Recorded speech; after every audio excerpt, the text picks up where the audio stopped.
Bonjour à tous, j'espère que vous allez tous très bien, tous et toutes.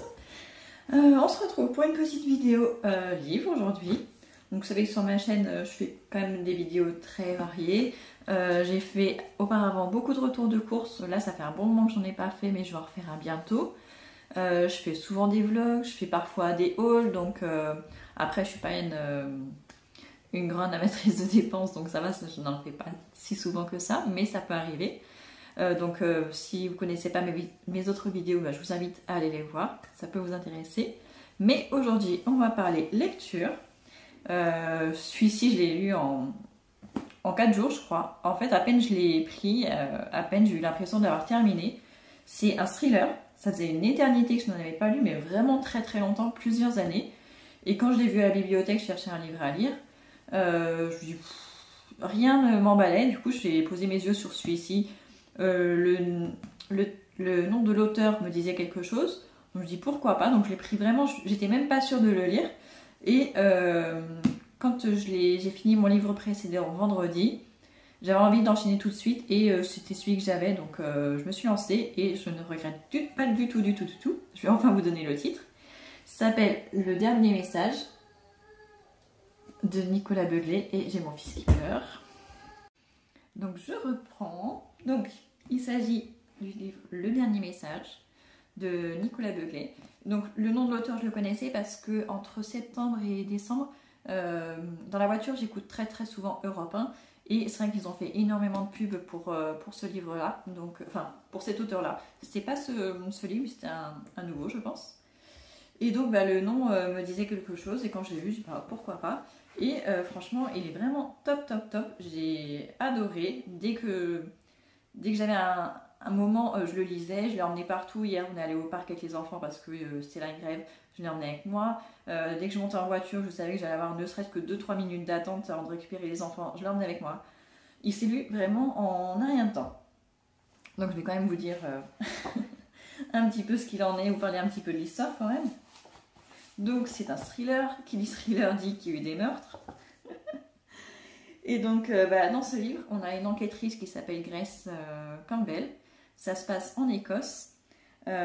Cette enquêtrice, en fait, depuis 1 an, elle était relayée à des tâches administratives. Elle avait foiré sa dernière enquête et du coup, elle avait été un petit peu reléguée au second plan. Et il se trouve que là, pour cette enquête... son supérieur n'avait personne sous la main, donc il a fait, par dépit, il a fait appel à elle. Et donc il l'a envoyé résoudre une enquête qui s'était, enfin un meurtre, qui avait eu lieu dans un monastère sur une petite île qui s'appelle l'île d'Iona, en Écosse, c'est à l'ouest, au nord-ouest de l'Écosse. Donc c'est une toute petite île où il y a juste un village et un monastère, apparemment qui est très connu. Moi je ne le connaissais pas, mais apparemment il est bel et bien réel et il est très connu, en tout cas en Écosse. Et donc dans ce monastère, il n'y a pas grand monde qui y vit, il y a 5 moines je crois, plus un abbé, plus il y avait une autre personne qui était un scientifique qui s'était réfugié depuis plusieurs années dans ce monastère. Et donc c'est ce jeune homme-là qu'on a retrouvé mort, pas juste tué, mais carrément il avait la cervelle embouillie, mais vraiment embouillie, liquide. Et c'est comme ça que démarre cette histoire. Alors cette enquêtrice, en plus, pour se rendre sur cette île, elle a dû affronter une tempête. Elle a manqué mourir dès le début du livre, si c'est mal barré. Mais bon, finalement, même à la fin du livre, elle est encore vivante. Et apparemment, c'est la nouvelle héroïne de cet auteur, donc on va sûrement la retrouver dans des prochains thrillers. D'ailleurs, c'est son domaine de prédilection, cet auteur-là. Et donc Grace se rend dans ce monastère pour découvrir ce qui s'est passé. Elle a plusieurs pistes, que ce soit à l'hôtel de l'île, mais aussi en dehors. Elle découvre qu'il a une pièce secrète dans le monastère qui a été mise à sa disposition par l'abbé, où apparemment il faisait des recherches scientifiques. Donc elle va les photographier, elle va essayer de trouver un sens, mais c'est trop compliqué pour elle.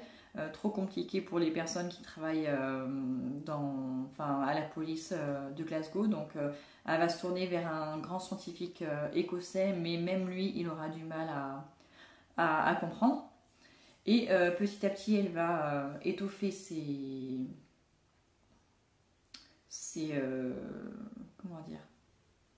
ses indices et tout ça. Donc elle va tester plusieurs pistes.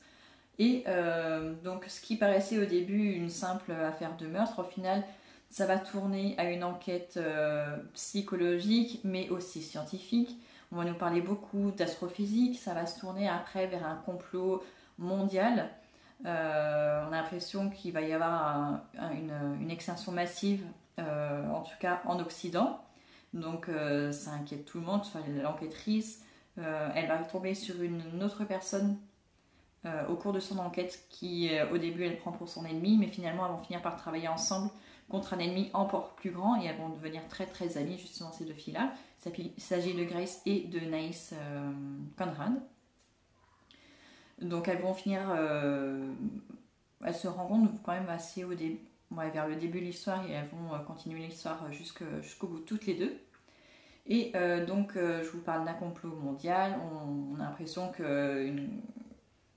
qu'un ordre quelque part, on ne sait pas qui, veut tuer beaucoup d'occidentaux en masse. Ils ont prévu les cercueils et tout ça, mais on ne sait pas quelle est leur arme de prédilection, ce qu'ils pourraient voir exactement de faire.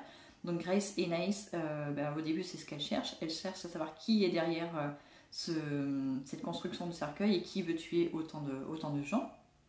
Au début en tout cas, elles pensent que leur enquête va se terminer comme ça.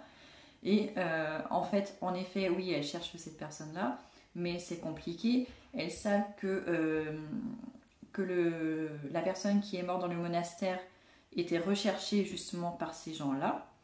Il avait travaillé pour eux, il s'était retourné contre eux, il s'était enfui et caché. Et il y avait un deuxième scientifique qui était dans le même cas, qui avait travaillé pour cette entreprise et qui s'était sauvé. Et donc elles vont essayer de le retrouver lui aussi, mais il s'est bien caché. Mais elles vont finir quand même par des petites astuces de l'enquête à suivre une trace. Et donc au début elles étaient en Écosse, elles vont devoir aller au Groenland. Au Groenland, ça va être assez compliqué parce que c'est pas leur pays et puis il y a le froid. Donc c'est bien de le lire en hiver. On voit très très bien comment elles ont pu avoir froid et les difficultés qu'elles ont pu traverser toutes les deux. Et donc elles vont finir par le retrouver. Mais malheureusement, il y avait le meurtrier du jeune homme dans le monastère qui les suit à la trace. Il a trouvé un stratagème pour pirater le téléphone de Grace et donc il peut la suivre. Elle s'en est pas rendue compte et ça se passe tellement vite cette histoire qu'elle n'a pas le temps de même se poser la question. Et donc il va finir par les retrouver au moment où elle retrouve justement le deuxième scientifique. Et leur but, c'est qu'ils puissent les aider à la fois à trouver qui sont les gens qui veulent tuer autant de monde. Et aussi, on apprend plus tard que Naïs, en fait, elle cherche ce scientifique aussi pour résoudre un mystère qui apparemment permettrait de sauver l'humanité, en fait. Mais on n'en sait pas plus à ce moment-là. Et finalement, Naïs va finir par mourir dans cette rencontre parce que ils sont en train de se battre et ils sont en fait dans un fjord et la personne qui les suivait en fait elle va faire exploser de la dynamite et donc petit à petit la couche de glace se casse et Naïs qui était inconsciente ne peut pas être sauvée. Grace n'y arrive pas. Elle choisit plutôt d'emmener l'agresseur avec elle pour essayer de le faire juger, mais en fait il va se trancher la gorge pour ne pas avoir à s'excuser ou à s'expliquer de quoi que ce soit. Et donc elle arrive à s'enfuir avec le scientifique qui est blessé à l'abdomen, donc il faut qu'il soit opéré. Et en fait ils ont deux solutions, soit il se fait opérer mais il a seulement 20% de chances de s'en sortir, soit ils vont à la base américaine militaire qui est la plus proche au Groenland pour essayer d'aider les scientifiques justement qui ont fait une grosse découverte, mais il leur manque l'avis d'un scientifique d'un génie de très très haut niveau et il est le seul à pouvoir peut-être y arriver. Et donc quand Grace lui évoque ces deux possibilités-là, il choisit d'aller aider les militaires, sachant qu'au maximum il pourrait vivre 6 heures, pas plus parce que ses intestins étaient perforés et qu'il allait mourir de septicémie.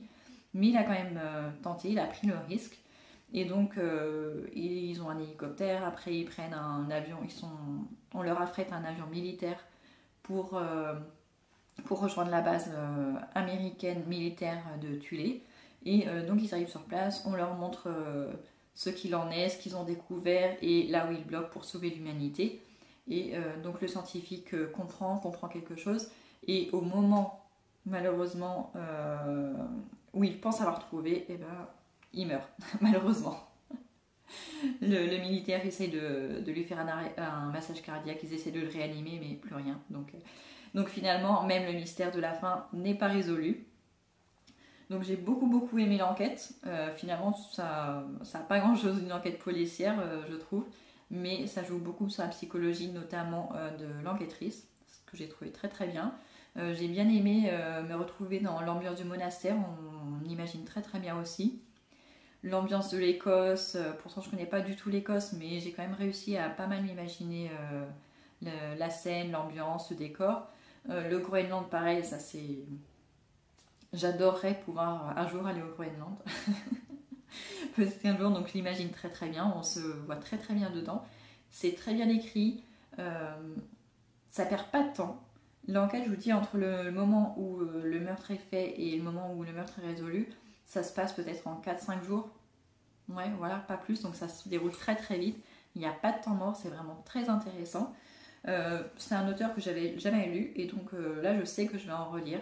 C'est sûr, pas forcément tout de suite, mais je suis sûre et certaine de revenir voir cet auteur. J'ai beaucoup aimé.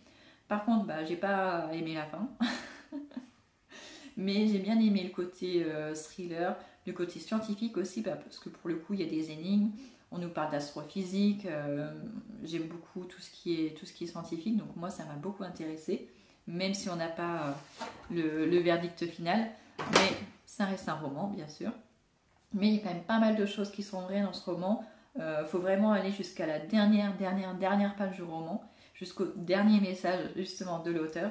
Et je pense que si vous le lisez, je pense que vous l'aimerez aussi. Voilà. Donc si je devais lui donner une note, je pense que je lui donnerais un 4,5 sur 5. 4,5, ouais, 4 étoiles et demi sur 5. Pas lui donner 5 étoiles parce que la fin est quand même bof pour moi. Mais c'est quand même un excellent livre. Voilà, donc je vous aurais donné mon point de vue. J'espère que cette petite vidéo vous aura plu. Si c'est le cas, n'hésitez pas à mettre un petit like, un petit commentaire et à vous abonner. Et je vous dis à très bientôt dans une nouvelle vidéo.